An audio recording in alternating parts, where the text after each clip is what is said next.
the Queen of Resilience, sits down with each incredible author featured in this highly anticipated anthology. In this captivating series, we delve into the depths of each author's chapter, exploring the hows and whys behind their desire to share their experiences with multiple sclerosis. Prepare to be inspired as these courageous souls recount their triumphs, their challenges, and the resilience that fuels their spirits. Welcome back, listeners, to Whispers of Resilience, our MS stories. So I've got with me today Don. How you going, mate? Great, thank you. How are you? Yeah, good. Now, Don and I have had a bit of a chat prior to this on his chapter, and I'm actually helping Don put his chapter together, which has been a journey for both of us. Indeed, long journey. To it, and I hope I do it the best justice that I can for you. So, Sure. Don, why did you want to contribute to the book? Well, since being diagnosed with MS, the support that I've had from all the MS Connect staff people has just been incredible, and I just wanted to put it out there and let people know that there really is some help, and these guys are really fantastic, and they've done really well in my book. And I just want people to know and be aware of there's these people out there that do help you, and they help you very well, and and to be a part of it and to contribute financially. And so you wanted to raise awareness for MS Connect, absolutely, as well as help newly diagnosed people as well. Spot on, exactly right. I think people need to understand and know how good these people are, how good they really help you and guide you. And that was the biggest thing for me. Yeah, that was the biggest help I got. Yeah. So most people know of MS. When you tell someone, oh, I've got MS, they'll turn around and say, oh, my brother's second cousins, aunties, uncles, grandmother, they've got MS as well. Yeah, have you found that happen to you? Yeah, I have had that, or even like being in my business, if I tell my customers, they go, oh yeah, I've my da-da-da-da's got it and this and that, and it's like, oh yeah, okay. So let's give your business a plug. What's your business? Executive Auto Group. Executive Auto Group in South Geelong? South Geelong, yeah. E-Town. That's it. That's it, close. So if you're looking for a new car, he's the man to come and talk. Yeah. I'll look after everyone. Most definitely.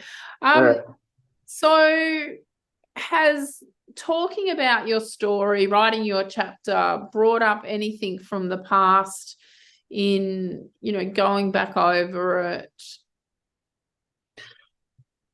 Look, if it was a few years ago, it'd probably be hard for me to speak about. But it's actually, I think because I probably didn't get it. I didn't fully understand it. The MS, and still also having the depression side of things.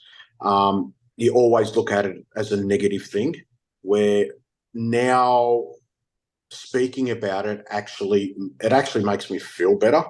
Like now speaking to you about the book and stuff like that, as you just asked, it feels good talking about it. You know what I mean? I'm happy to share my experiences. Do you think that's because you're more now in a place of acceptance? Yeah, absolutely. Yeah, rather than fighting against it. I mean, right. We go through the stages of grief.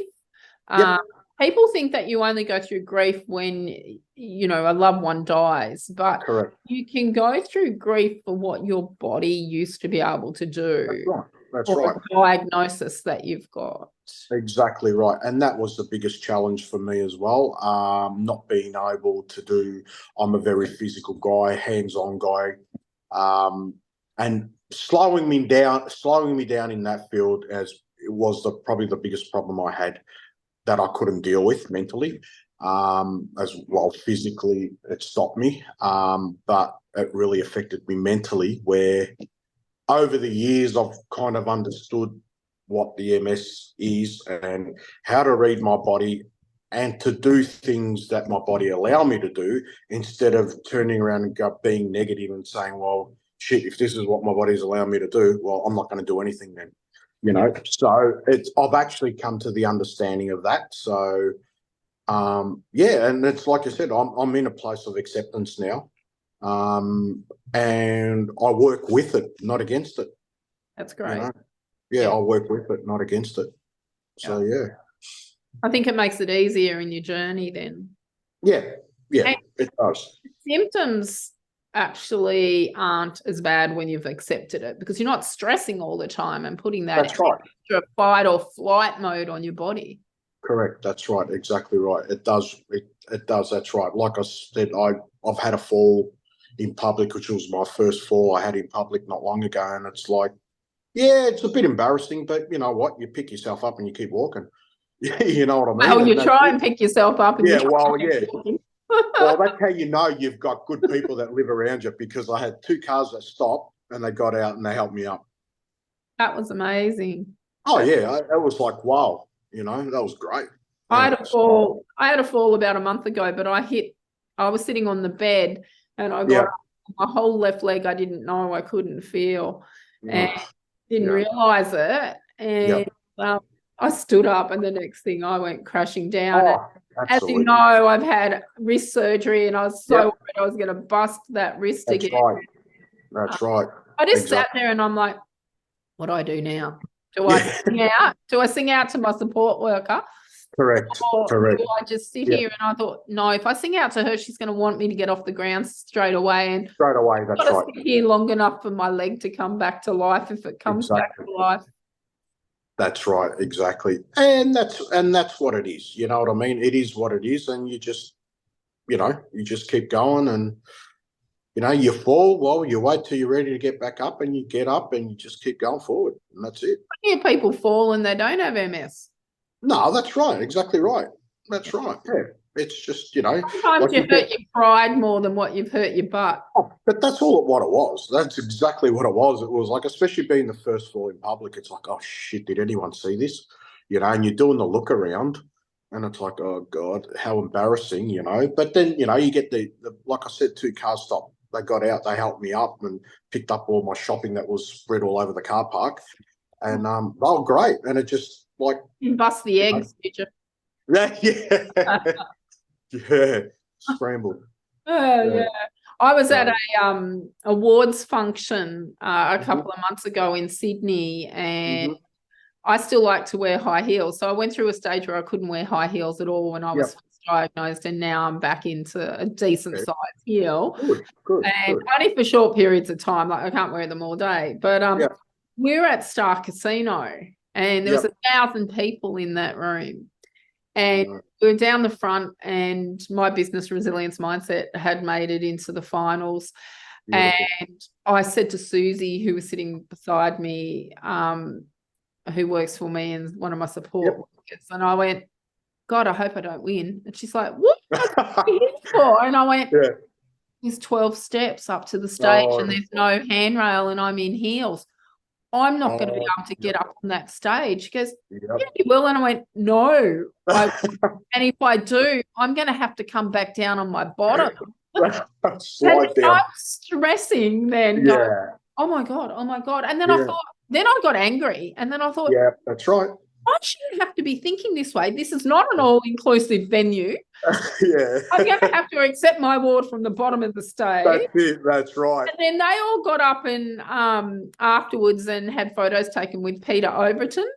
And I'm like, I couldn't sit up on the stage to do that. God. Anyway, I was down the bottom, and because Susie went up the top and said, can you squat down and say hi to Justine because I want to take a selfie. And he goes, I'll do one better than that. And he came down off the stage. Perfect. And, but I thought, I shouldn't have to do that. And I got angry then. Yeah, that's right.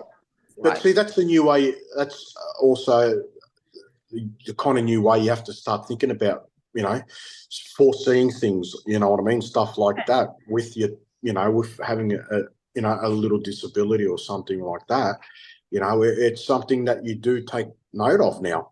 You know, and that's just even going for a walk, I have to walk where I place my feet. Yeah. going for a walk on the pavement, and I Right. was walking along. Like I got abused by push bike riders, cyclists, Yep.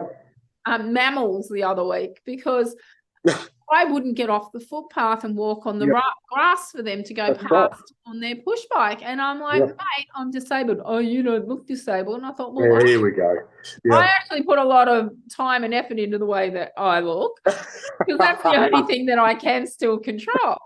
Oh, that's And brilliant. I'm like, Yeah, here I am having to defend myself on a that's public right. path because I wouldn't get off the grass and let a cyclist Exactly. who should have been on the road go past. So That's right. That's right. Oh, yeah. Yep. That's right. Hmm. was there something that you wanted to mention into the book, into the chapter, and you haven't? Look, it's pretty much everything's covered, but like I keep saying, what's really important for me, for people to understand, is awareness of, of MS Connect. It's like, for me, it was a lifesaver, and that's the biggest thing for me. You know what I mean? Like, people need to be aware that, what these people do. And, like I was saying, like, I remember being at primary school with the MS readathon, and stuff like that. I remember doing it, but you never really understood it, That was one of the first big fundraising campaigns out of charities. Yeah. I mean, Yeah. then there was Red Nose Day and That's right. things like that. But that was very strong. That was strong back in the day. In the 70s. Yeah, that's right. Late Yeah. 70s, from memory, and then very early 80s. Yep. So my mum was a MS Readathon ambassador, and I've nice. done MS Readathon talks in schools. Yeah, brilliant. Well, reading the books. Remember the little dog, the sleuth with the flying glass? I do. I just remember that all clearly, and I remember that form going around the neighbours and getting them to sponsor you and So all that kind of stuff. So many cents per book. That's right, per book. Or 5 cents. Yeah, that's right. If you got a 20-cent sponsor. Wow. Yeah, I did well here. Yeah. No, that's right. And it just like, unless you go through it, and it's all you're grown up with hearing it and this and that and whatnot. But I found the MS Connect system was just amazing. You know what I mean? Just really amazing. It just blew me away. It really did. And people need to understand that. So, and you're in the minority of MSs being so that's right.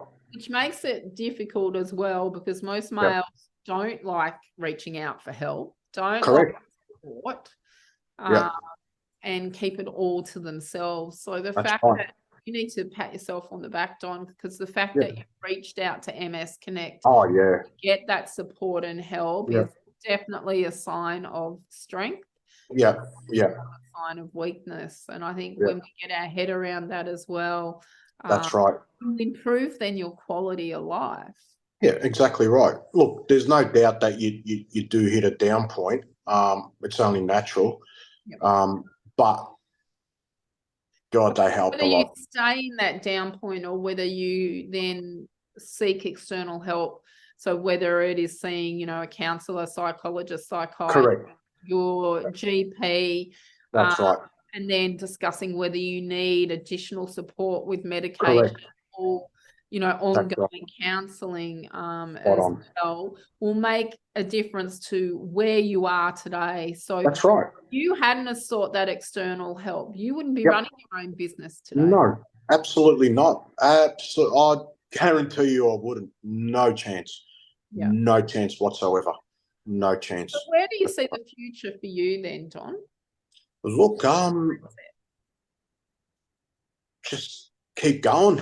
You know what I mean? You can't really, predict what's going to happen. No one can, whether you got something or not, but I'm, take each day kind of guy and be happy and just keep going and be happy that, you wake up and you're able to walk and do things. You know what I mean? It's not, like I enjoy going on my holidays and I always look forward to going away.